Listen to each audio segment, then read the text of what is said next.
बिस्मिल्लाहिर्रहमानिर्रहीम अस्सलाम वालेकुम नाज़रीन, मैं राना उज़ैर हूँ। 1 अक्टूबर 2025 बुध का दिन।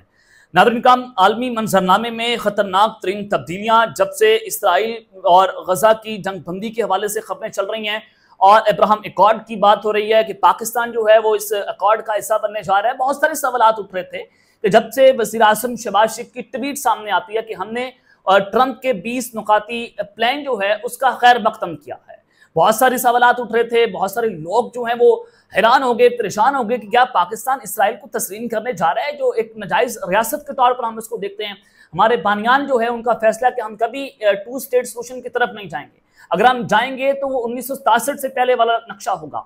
अब खबरें आपने बड़े गौर से सुनी हैं और आज जो खबर आ रही है कि इसराइल में क़यामत सुगरा पाकिस्तान की एयरफोर्स ने, पाकिस्तान की फ़ज़ाइया ने बर्पा करके रख दी है। और आप बेहतर तौर पर जानते हैं कि ये पाकिस्तान की एयरफोर्स ने जिस तरह से भारत के ऊपर धाक बिठाई थी, और भारत के पीछे कौन है, उनकी मदद करने के लिए कौन आता है, हमेशा से इजराइल आता है। क्योंकि इजराइल जो है पाकिस्तान से डायरेक्ट टक्कर तो नहीं ले सकता था, लेकिन आज पाकिस्तान ने इजराइल के साथ बराह रास्त टक्कर ले ली है।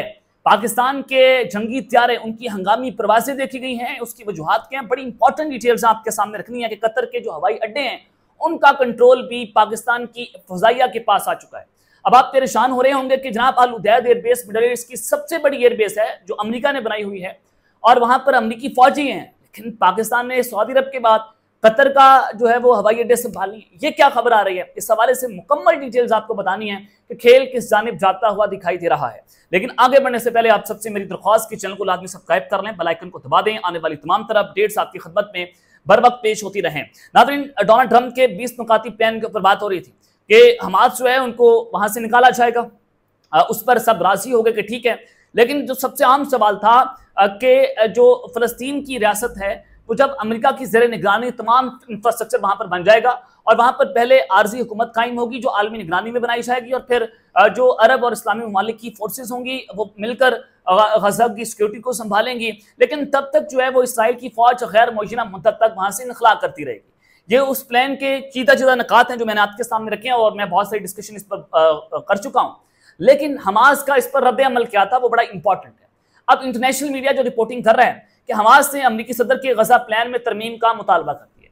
इससे पहले जो फ़लस्तीन के सदर हैं उनकी जानिब से ट्रंप के 20 नुकाती प्लान का खैर मकदम किया गया। उन्होंने इसको एक्सेप्ट किया था कि हम 2 स्टेट सोल्यूशन की तरफ जो है बढ़ना चाहते हैं। लेकिन जो फ़लस्तीन की मुज़ाहमती तहरीक है हमास, उन्होंने गज़ा से मुतालिक 20 नुकाती अमन मनसूबे में तरमीम का मुतालबा जो है वो किया है और उन्होंने गैर मुल्की खबर रसाई एजेंसी से गुफ्तगू करते हुए हमास की क़यादत ने यह कहा कि ट्रंप के गज़ा अमन मनसूबे में गैर मुसल्लह होने की शिक में तरमीम का मुतालबा किया जाए, यानी कि हमास को गैर मुसल्लह करना है, हमास को सिर्फ एग्जिट देना किसी दूसरे मुमालिक में। लेकिन हमास की कह रही है कि हमें गैर मुसल्लह ना किया जाए।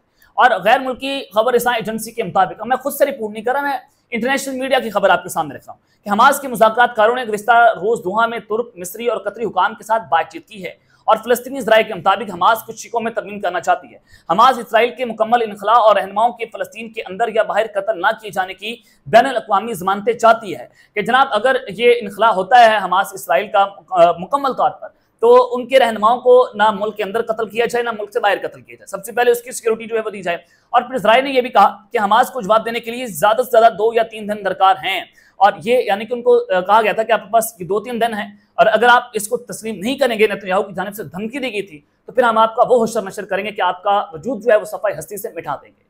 नेतन्याहू एक तरफ कह रहे हैं कि अमन होना चाहिए, दूसरी तरफ जो है वो धमकी भी दे रहे हैं कि अमन मनसूबा तस्लीम ना किया गया तो फिर इसके संगीन नताइज जो हैं वो भुगतना पड़ेंगे।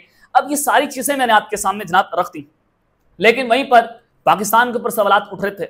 पाकिस्तान के हवाले से खबरें चलना शुरू हो गई कि पाकिस्तान जो है वो अब्राहम एकॉर्ड का हिस्सा बन गया, पाकिस्तान जो है वो इसराइल को तस्लीम करने जा रहा है। जाहिर है कन्फ्यूजन फैल गई और बहुत सारी चीज़ें, ये भी सवाल उठा कि पार्लियामेंट जो है उसको इत्मीनान में नहीं लिया गया, कैबिनेट को इत्मीनान में नहीं लिया गया, हुकूमत ने अपनी हुकूमत को इत्मीनान में नहीं लिया और ये जो है वो सोलो फ्लाइट ली गई और फैसले कर लिए गए। अब मैं आपको जो खबर देने जा रहा हूँ बड़े आपने गौर से सुनी। इसराइल ने कतर पर अटैक किया और उसके बाद अदम तहफ़्फ़ुज़ पैदा हुआ तमाम अरब ममालिक के अंदर, मिडल ईस्ट की कंट्रीज में, कि अमेरिका इनको सिक्योरिटी प्रोवाइड कर रहा था।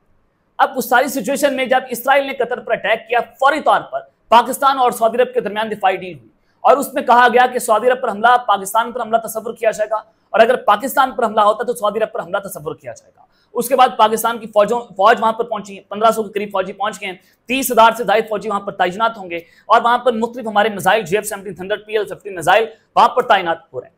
और जो अल-जौफ एयरपोर्ट है उसका कंट्रोल भी एयरफोर्स के पास आ गया और वहां से 11 मिनट की मुसाफत पर है इसराइल।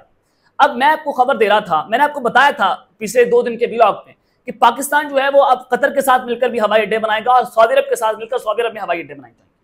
खबर मैंने आपको दी थी, अब उस खबरों की तस्दीक होना शुरू हो चुकी है कि जो कतरी हवाई अड्डे हैं वो पाकिस्तान की फ़ज़ाइया के कंट्रोल में आने जा रहे हैं। ये खबर क्या है, और पाकिस्तान की जो जंगी तैयारे हैं उनकी हंगामी उड़ान देखी गई है। अब ये जो मामला बना कि पाकिस्तान और सऊदी अरब जो है उनकी दिफाई डील के बाद देखें, नेतन्याहू ने डोनाल्ड ट्रंप के पास गए, व्हाइट हाउस में जाकर उन्होंने जो कतरी वज़ीर-ए-आज़म है उनको टेलीफोन गिरफ्तार किया और उनसे माफी मांगी। मैंने आपको उसके वक्त बताया था कि इस वजह से किया गया क्योंकि सऊदी अरब के बाद कतर इस दफाई मुआहदे में शामिल होना चाहता है और ये एक मिनी नेटो की शक्ल इख्तियार कर जाएगा। मुस्लिम ममालिक जो है उससे मजबूत होंगे और इसराइल चाहता है कि कतर कहीं वहां पर ना चला जाए, दूसरे ममालिक उस जो है वो नेटो का या मिनी नेटो जो मुस्लिम ब्लॉक है उसका हिस्सा ना बन जाए, तो उन्होंने माफी मांग ली। आज जो है वो जमानत दी गई है अमेरिका की जानिब से, यानी कि चीखें तो सुनाई दी जा रही हैं और खौफ तो है पाकिस्तान का, पाकिस्तान की फौज का, पाकिस्तान की एयरफोर्स का। जनाब ये कहा गया कि कतर पर किए जाने वाला हमला अमेरिका पर हमला तस्वुर होगा। पाकिस्तान और सऊदी अरब के दरमियान भी यही दफाई डील हुई है। अब कतर के हवाले से अमेरिका कह रहा है, अमेरिका ने कतर को सिक्योरिटी गारंटी दे दी है और ट्रंप के जो एग्जीक्यूटिव ऑर्डर हैं उनमें कतर को सिक्योरिटी की जमानतें दी गई हैं। यानी कि डोनाल्ड ट्रंप जो है उनका एग्जीक्यूटिव ऑर्डर आया है, सदर ने अपना एग्जीक्यूटिव ऑर्डर जारी किया है और इस एग्जीक्यूटिव ऑर्डर पे उन्होंने दस्तखत कर दिए हैं और इस ऑर्डर में कहा गया कि अगर कतर दोबारा किसी बैरूनी हमले का शिकार बना तो अमेरिका न सिर्फ उसका दिफा करेगा बल्कि फौजी कार्रवाई भी करेगा। यानी कि अमेरिका ये कह रहा है कि आप पाकिस्तान के साथ दिफाई डील ना करें, अगर आपके ऊपर अटैक होता है तो हम उसका दिफा भी करेंगे और अपनी फौजों के जरिए उसकी कार्रवाई भी करेंगे, उनको जवाब देंगे, चाहे वो इजराइल जो है वो क्यों ना हो। और ट्रंप ने कहा कि अमेरिका और कतर करीबी ताउन, मुश्तरका मफादात और मुसल्लह अफवाज के दरमियान मजबूत ताल्लुकात से जुड़े हैं। उन्होंने मजीद कहा कि कतर एक पुरअज़्म इत्तेहादी है जो अमन, इस्तेकाम और खुशहाली के साथ अमेरिका के साथ खड़ा हुआ है। तो आप ये डॉट से डॉट्स कनेक्ट करें कि किस जानिब जो है वो चीजें जा रही। अब आप खबर सुने कि पाकिस्तान और कतर के दरमियान दिफाई मुआहदा फाइनलाइज हो गया, दिफाई मुआहदा फाइनलाइज हो गया और इस वजह से कतर अमेरिका उनके साथ हंगामी तौर पर राब्ते कर रहा है कि आप पाकिस्तान के साथ दिफाई मुआहदा जो है बना करें, आप हमारे साथ कर लें। अब जो सऊदी अरब की तर्ज पर हम जो है वो दिफाई डील होगी। और एक खबर ये भी है, अब तस्दीक हो गई है कि पाकिस्तान का जो JF-17 थंडर का एक स्क्वाड्रन है, यानी कि जिसमें 16 प्यारे होते हैं, JF-17 थंडर, जिसकी बड़ी गूंज गरज सुनाई दी गई ऑपरेशन बिनाल मरसूस में, जिसने दुश्मन पर धाक बिठा कर रखी। हमने PL-15 मिसाइल मारे और फिर आपने देखा कि जो हमने जिस तरह से 6 त्यारे मार गिराए भारत के, उसके बाद पूरी दुनिया को हमारी समझ आ गई कि जनाब आप पाकिस्तान की एयरफोर्स के साथ, पाकिस्तान की फौज के साथ, पाकिस्तान की नेवल फोर्सेस के साथ आप जंग नहीं लड़ सकते, आप नहीं लड़ सकते। एक तो पाकिस्तान एटॉमिक पावर है और वाहिद जो है वो इस्लामिक एटॉमिक पावर है, इसमें भी आप वाज़ेह तौर पर आपको नजर आ रहा है। अब एक चीज ये है कि एक तो हमारे JF-17 थंडर जो है वहां पर हंगामी तौर पर अब वहां पर तैनात होना शुरू हो गए। दूसरा दिफाई डील है। तीसरी अहम चीज यह है कि कतर के मुख्तलिफ एयर बेसिस के ऊपर JF-17 थंडर जो है वो तैनात किए जाएंगे। क्या वो जो है हैप्पी बर्थडे टू यू करने जाएंगे, क्या वो टिकटॉक्स के लिए जाएंगे? अब ये वहां पर उतारे इस वजह से जा रहे हैं कि जो अरब ममालिक हैं उनका अदम तहफ़्फ़ुज़ हुआ है सिक्योरिटी के हवाले से अमेरिका के ऊपर। इस वजह से अमेरिका जो है वो दुहाइयां देता फिर रहा है, इस वजह से अमेरिका उनको सिक्योरिटी की जमानतें देता फिर रहा है। ट्रंप का एग्जीक्यूटिव ऑर्डर आया कि कतर मान जाए किसी ना किसी तरीके से, लेकिन अदम तहफ़्फ़ुज़ पैदा हो गया जब से पाकिस्तान और सऊदी अरब की दिफाई डील हुई है। कतर भी उसमें आना चाहता है, मिस्र भी और दीगर अरब ममालिक भी उसमें आना चाहते हैं। तो कतर ने हंगामी राब्ता किया पाकिस्तान की रियासत के साथ। हंगामी तौर पर कतर की जो है वो हाई ऑफिशियल्स ने बताया जा रहा है कि उन्होंने राब्ता किया और पाकिस्तान एयरफोर्स से अपनी जिम्मेदारियां अब कुछ आइंदा आने वाले दिनों के अंदर अपनी वहां पर संभाल लेगी। और उसके अलावा पाकिस्तान के फोर्सेज ने अपनी जिम्मेदारियां जो है वो सऊदी अरब के अंदर भी संभाली हैं। तो ये आप अंदाजा करें कि क्या जो इसराइल है वहां पर क़यामत सुगरा बर्पा हुई है। और फिर दूसरी जानिब आज ISPR की जानिब से जो खबर की तस्दीक हुई है, जनाब फुजदार जो बलूचिस्तान का जिला है वहां पर सिक्योरिटी फोर्सेस ने ऑपरेशन किया है और 4 दहशतगर्दों को गिरफ्तार किया। ISPR के मुताबिक फितना हिंदुस्तान के दहशतगर्दों की मौजूदगी की इत्तला पर ऑपरेशन किया गया और सिक्योरिटी फोर्सेस ने वहां पर 4 दहशतगर्दों को गिरफ्तार कर लिया है। और यह भी कहा गया कि दहशतगर्द खवातीन का भेस बदलकर फरार होने की कोशिशें कर रहे थे और गिरफ्तार दहशतगर्दों के कब्जे से असला और गोला बारूद जो है वो भी बरामद किया गया है। यानी कि BLA के खिलाफ ये ऑपरेशन जो है वो जारी है और इसकी तस्दीक बाकायदा तौर पर ISPR की जानिब से और इसकी तस्वीर जो हैं वो भी जारी कर दी गई हैं। तो ये इस वक्त पाकिस्तान की इंपॉर्टेंस हो गई है कि पाकिस्तान इतना अहम हो गया है और कि इसराइल भी हंगामी तौर पर राब्ते कर रहा है और अमेरिका भी हंगामी तौर पर राब्ते कर रहा है। तो अब ये आप अंदाज़ा करें कि स्ट्रेटेजिकली और दुनिया के अंदर पाकिस्तान की ताकत जो है वो कितनी मजबूत होती चली जा रही है। अब तक के लिए इतना ही, अपना ख्याल रखिएगा और अपने नाज़रीन रखना है। अल्लाह ने के बाद पाकिस्तान जिंदाबाद।